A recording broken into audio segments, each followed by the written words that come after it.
હવે જો આગળનો એક બીજો અગત્યનો પ્રશ્ન છે, વિદ્યુત ડાયપોલ વડે ઉદ્ભવતા સ્થિતિમાનનું સૂત્ર મેળવો અને તેના નોંધપાત્ર બાબતો ચર્ચો. એટલે નોંધપાત્ર બાબતો કઈ છે છેલ્લે સૂત્ર સાબિત કર્યા પછી.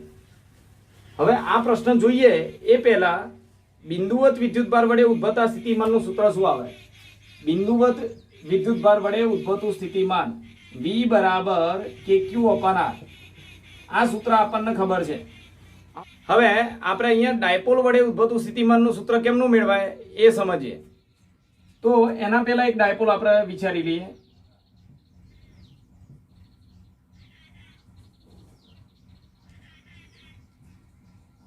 અહીંયા આપણે એક ડાયપોલ વિચારી લીધો.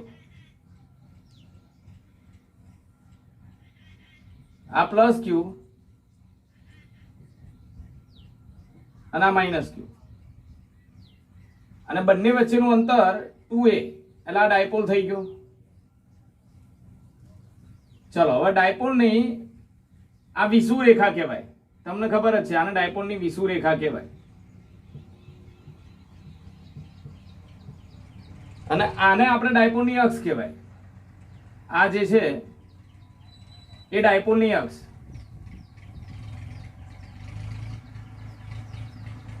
હવે આ ડાયપોલ વડે સમજો બરોબર, ડાયપોલ વડે r અંતરે આવેલા અહીંયા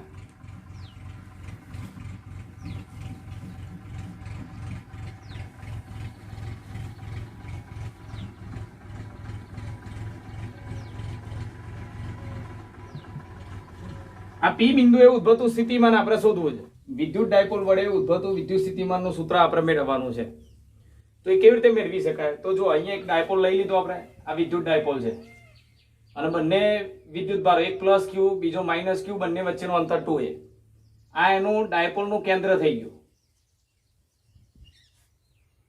આ ડાયપોલનું કેન્દ્ર. હવે ધ્યાન આપજો, ડાયપોલ મોમેન્ટ લેવી હોય તો કઈ દિશામાં બતાવાય? ડાયપોલ મોમેન્ટ આમ ઋણથી ધન તરફની દિશા હોય. ડાયપોલ મોમેન્ટની દિશા ઋણથી ધન તરફ. ડાયપોલ મોમેન્ટ ઋણથી ધન તરફની દિશામાં હોય. થોડું હું તો અહીંયા થોડી ઉપર બતાવી દઉં છું દિશા એની. હવે આ જે ડાયપોલ છે એ ડાયપોલ વડે કેન્દ્રથી r અંતરે આવેલા કોઈ P બિંદુએ ડાયપોલ વડે ઉદ્ભવતું સ્થિતિમાન આપણે શોધવું છે. તો એના માટે બહુ સરળ રીત છે. તમારે ખાલી એટલું યાદ રાખવાનું કે પહેલા આ ધન વડે, ધન વિદ્યુતભાર વડે અહીંયા ઉદ્ભવતું સ્થિતિમાન કેટલું એ શોધી કાઢો. ધન વડે P બિંદુએ ઉદ્ભવતું સ્થિતિમાન એટલે ધનથી કેટલા અંતરે બિંદુ છે? r1. એટલે ધન વડે અહીંયા ઉદ્ભવતું સ્થિતિમાન, એના માટે પહેલા અંતર નક્કી કરી લો KQ/R પરથી. ચલો પછી ઋણ વડે અહીંયા ઉદ્ભવતું સ્થિતિમાન. અને આમાં ખાલી બે જ વસ્તુ તમારે ધ્યાન રાખવાની. ધન વડે ઉદ્ભવતું સ્થિતિમાન ધન અને ઋણ વડે ઉદ્ભવતું સ્થિતિમાન અહીંયા ઋણ હોય. બસ આટલી બાબત તમારે ભૂલવાની નહીં. તો શરૂ કરીએ. અહીંયા ધ્યાન આપજો. તો આકૃતિમાં P બરાબર Q × 2a ડાયપોલ મોમેન્ટ ધરાવતો, ડાયપોલ મોમેન્ટ ધરાવતો વિદ્યુત ડાયપોલ દર્શાવ્યો છે. એક આપણે ડાયપોલ આપણે લઈ લીધો છે. હવે આ ડાયપોલ વડે કેન્દ્રથી, ડાયપોલના કેન્દ્રથી r અંતરે આવેલા કોઈ P બિંદુએ ઉદ્ભવતું સ્થિતિમાન આપણે શોધવું છે. હવે ડાયપોલના કેન્દ્રથી r અંતરે આવેલા P બિંદુએ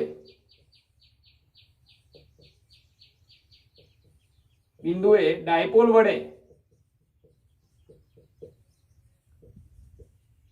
ઉદ્ભવતું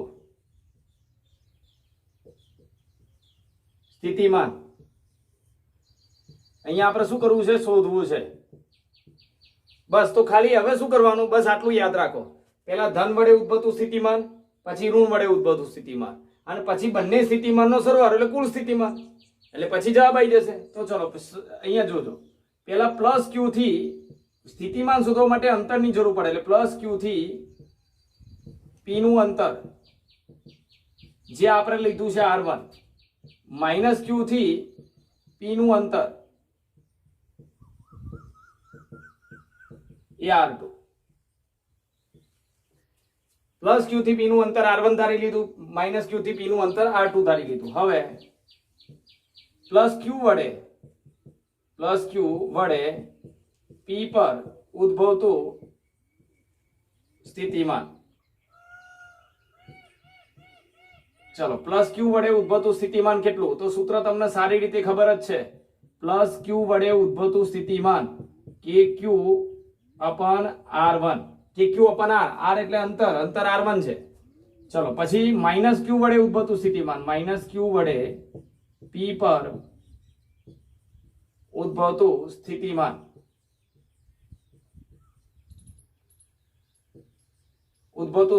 તો માઇનસ ક્યુ વડે ઉદ્ભવતું સ્થિતિમાન એટલે ઋણ વિદ્યુતભાર છે, સ્થિતિમાન ઋણ. આ મૂલ્ય બતાવે છે, દિશા નહીં, આમાં દિશા હોય જ નહીં. કે ક્યુ અપન R એટલે R2 અને ઋણ વડે સ્થિતિમાન ઋણ. હવે તો P પર ઉદ્ભવતું કુલ સ્થિતિમાન,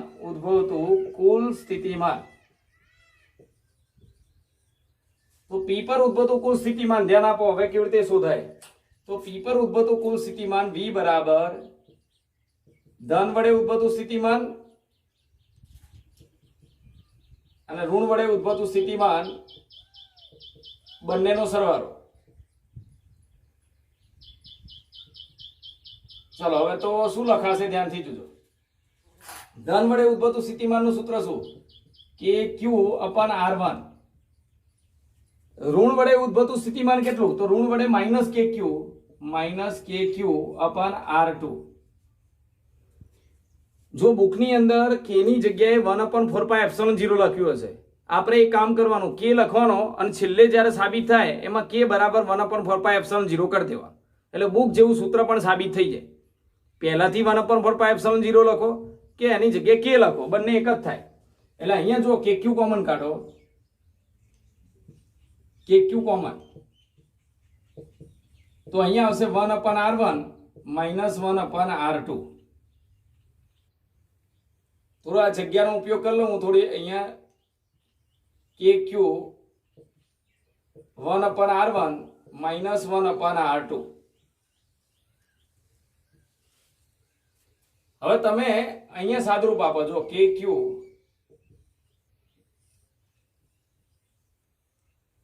આને લસા લઈ લઈએ અને નીચે R1 R2 લખાય અને ઉપર R2 આમ જાય ને R1 આમ જાય એટલે R2 માઇનસ R1. હવે ખાસ ધ્યાન રાખજો, અહીંયા જ છે જે છે, બાકી તો આ પ્રશ્નમાં કશું હતું જ નહીં. ડાયપોલના ધન વડે અહીંયા સ્થિતિમાન, ઋણ વડે સ્થિતિમાન લખી નાખો પછી બંનેનો સરવાળો. હવે આ જ પોઈન્ટમાં જે છે ને અહીંયા ધ્યાન રાખવાનું છે. હવે જો R ગ્રેટર દેન એ હોય તો આનો મતલબ શું થાય બરોબર સમજજો. R ગ્રેટર દેન a અથવા તો 2a હોય તો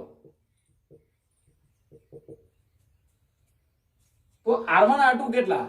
R1 બરાબર R2 બરાબર R થાય, R1 બરાબર R2 બરાબર R થાય અને તથા R2 માઇનસ R1 બરાબર R1 2a cos થીટા થાય.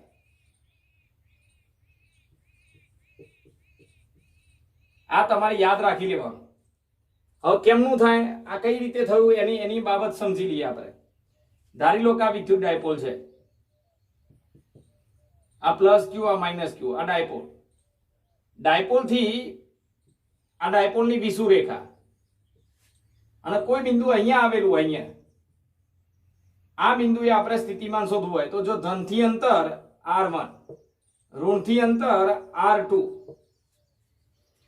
જો અંતર આ કેન્દ્રથી અંતર R, આ કેન્દ્રથી અંતર R, એટલે કહેવાય એવું માંગે છે કે આ જે અંતર છે બિંદુ ખૂબ જ દૂર હોય, આ ડાયપોલના બે વિદ્યુતભારો વચ્ચેના અંતર કરતા બિંદુ ખૂબ જ દૂર આપેલું હોય તો તમે અહીંયા જુઓ તો આ બે અંતર કેવા દેખાય? લગભગ સરખા જેવા. જો અત્યારે સરખા નહીં દેખાતો, આ અંતર નાનું દેખાતું હશે, આ અંતર મોટું દેખાતું હશે. બિંદુ આપણે દૂર લીધું તો આ બે અંતર લગભગ સરખા જેવા લાગ્યા. હજુ પણ વધારે દૂર લો, ડાયપોલ હજી નાનો લઈ લો, આ ડાયપોલ અને ડાયપોલ થી આ બિંદુએ આપણે આ વિષુવ રેખા એની આ વિષુવ રેખા અને અહીંયા કોઈ બિંદુ ધારી લઈએ આ જગ્યાએ. હવે જો ધન વડે ઉદ્ભવતું સ્થિતિમાન એટલે એના માટે અંતર આ રહ્યું. ધન વડે અંતર આટલું થાય, આ ઋણ વડે અંતર આટલું થાય. હવે તમને બે અંતર લગભગ સરખા જેવા જ દેખાશે. તો અહીંયા જો અંતર આર બિંદુનું અંતર એ ખૂબ જ મોટું હોય ડાયપોલના બે વિદ્યુતભારો વચ્ચેના અંતર કરતા. મતલબ ડાયપોલ બહુ જ નાનો હોય અને બિંદુ ખૂબ જ દૂર હોય ત્યારે આ બે અંતર સરખા લખી શકાય. તો R2 - R1 એટલે બે અંતરનો તફાવત. મેં જો એક વસ્તુ ધ્યાન રાખજો, 9મું ચેપ્ટર તમે 10મું ચેપ્ટર ભણી ગયા છો એટલે મેં વસ્તુ સારી રીતે સમજાયેલી છે. જેને પણ 10મું ચેપ્ટર સારી રીતે જોયેલા હશે વિડીયો એને તરત ખબર પડી જશે. આ R2 છે અને R1 છે. આ અંતર 7 મીટર છે. મેં આવું જ કંઈક લીધું હતું અને આ 5 મીટર છે. તો R2 - R1 કેટલું આવે? આ બે અંતરનો તફાવત. R2 - R1 એટલે 2 જેટલું આવે. 2 જેટલું અંતર કેમનું મળે? જોજો, નાના પરથી મોટા પર લંબ દોરવાનું. નાના પરથી મોટા પર લંબ, તો ઉપરનો જે અંતર વધે ને આટલું અંતર, આટલું એ કેટલું થાય? તો R2 - R1 જેટલું એટલે 2 મીટર થાય. આ 2 મીટર થાય અને આ 5 મીટર થાય. જો આ 5 છે તો આ 5 અને ઉપર આ 2 વધારે એટલે R2 - R1 લેવું હોય તો નાના અંતર પરથી મોટા અંતર પર લંબ દોર દો એટલે ઉપરનો જે ભાગ વધે એ R2 - R1 કહેવાય. તો જો R2 - R1 લાવવું હોય તો તમે એક કામ કરો, આ નાનું અંતર છે ને આ મોટું અંતર છે. નાના પરથી મોટા પર તમે પહેલા લંબ દોર દો.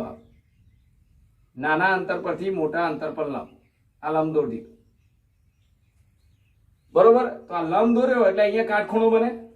હવે આ અંતર જે વધ્યું R2 પર, મોટા અંતર પર જે વધારાનું અંતર મળ્યું તમને એને કહેવાય, આ અંતરને કહેવાય આટલાથી આટલું અંતર, એને કહેવાય R2 - R1. એટલે જો નાના પરથી મોટા પર લંબ દોર એટલે ઉપરનું જે અંતર વધે એને R2 - R1 કહેવાય. હવે આકૃતિની ભૂમિતિ પરથી જુઓ તો તમે તો ધારી લો કે આ ડાયપોલ મોમેન્ટ અને R સદિશ એની વચ્ચેનો ખૂણો થીટા હોય તો ડાયપોલ મોમેન્ટ અને બિંદુને જોડતો સદિશ એટલે આ અંતર R એની વચ્ચેનો ખૂણો થીટા હોય તો આ ખૂણો થીટા હોય ને તો આને થીટા જ લેવાય.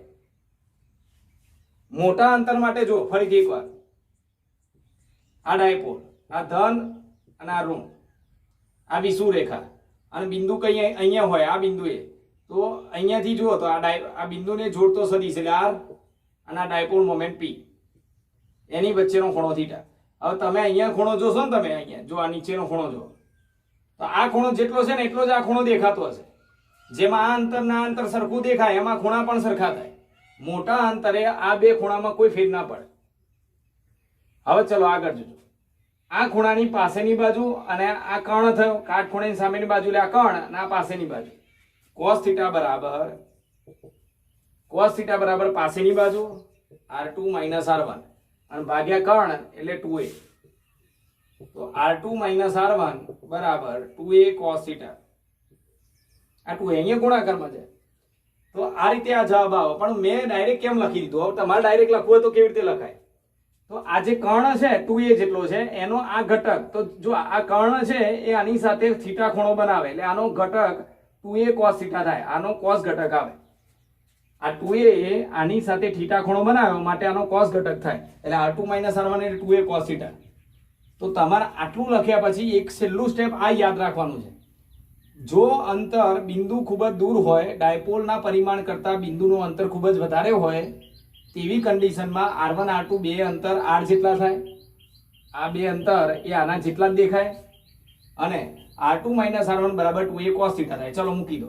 તો સ્થિતિમાન V બરાબર આગળ KQ R2 - R1 ની જગ્યાએ 2a cos θ અને છેદમાં R2 - R1 એટલે બંનેની જગ્યાએ R લખાય. R1 ની જગ્યાએ R, R2 ની જગ્યાએ R × R એટલે R². અને જો છેલ્લી સ્ટેપ, જ્યાં મેં તમને કીધું છે ડાયપોલ, જ્યારે ડાયપોલનું કોઈ પણ સૂત્ર સાબિત કરતા હોય ત્યારે Q × 2a ને સાથે લખવાના અને Q × 2a બરાબર શું થઈ જાય? Dipole moment. એટલે આની જગ્યાએ લખાય ડાયપોલ મોમેન્ટ એટલે KP cos theta upon r square આ ડાયપોલ વડે r અંતરે આવેલા કોઈ બિંદુએ ઉદ્ભવતા વિદ્યુત સ્થિતિમાનનું સૂત્ર છે kp અપન r square into cos theta. યાદ રાખવાનું. ચાલો હવે આગળ જોજો. જ્યાં થીટા એ આ થીટા કોની વચ્ચેનો ખૂણો છે? આ થીટા એટલે શું? તો થીટા એ આ બિંદુને કેન્દ્રથી બિંદુને જોડતો સદિશ r અને ડાયપોલ મોમેન્ટ p વચ્ચેનો ખૂણો છે. થીટા એ p અને r વચ્ચેનો કોણ છે. તો આ રીતે સૂત્ર સાબિત કરી શકાય. અને બીજી બે રીતે લખાય. કેમનું લખાય હું બતાવું છું તમને. આટલું જુઓ પહેલા ફરીથી. આપણે ડાયપોલ કોઈ વિદ્યુત ડાયપોલ છે. આ વિદ્યુત ડાયપોલ વડે કેન્દ્રથી r અંતરે આવેલા કોઈ p બિંદુએ ઉદ્ભવતું સ્થિતિમાન આપણે શોધવું છે. તો આપણે શું કર્યું? પહેલા ધન વડે ધનથી આ બિંદુનું અંતર લઈ લીધું, ઋણથી અંતર લઈ લીધું. જો કારણ કે સ્થિતિમાનના સૂત્રમાં અંતરની જરૂર પડે એટલે. પછી ધન વડે ઉદ્ભવતું સ્થિતિમાન kq અપન r1. પછી ઋણ વડે ઉદ્ભવતું સ્થિતિમાન, તો ઋણ વડે ઉદ્ભવતું સ્થિતિમાન ઋણ હોય એટલે માઇનસ kq અપન r1. બે સ્થિતિમાન લઈ બેનો સરવાળો કર્યા પછી જો બેમાંથી kq કોમન. હવે આનો લસા લઈ લીધો, નીચે r1 r2 નો લસા તો r2 માઇનસ r1. અને છેલ્લે શું યાદ રાખવાનું? જો બિંદુ ખૂબ જ દૂર હોય, બિંદુનું અંતર એ ડાયપોલના પરિમાણ કરતા વધારે દૂર હોય, તો એ વખતે r1 r2 અંતર એ r જેટલા લખાય અને r2 માઇનસ r1 ની જગ્યાએ 2a cos થીટા લખાય.